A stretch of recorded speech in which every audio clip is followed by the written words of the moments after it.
Hi, my name is Conor Motyer and I'm the Head of ACCA at Learnsignal. It is important to us that you are successful in your exams, so here are 5 key study techniques to passing your Strategic Business Reporting exam.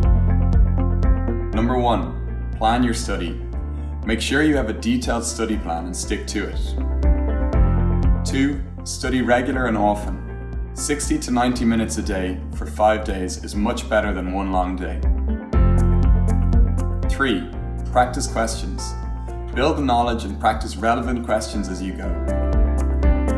4, complete a mock exam. Don't let the first time you attempt the exam be the day of your exam. No 2 subjects are the same. 5, examiner reports and articles. Vital information and guaranteed marks are available if you take the advice on offer.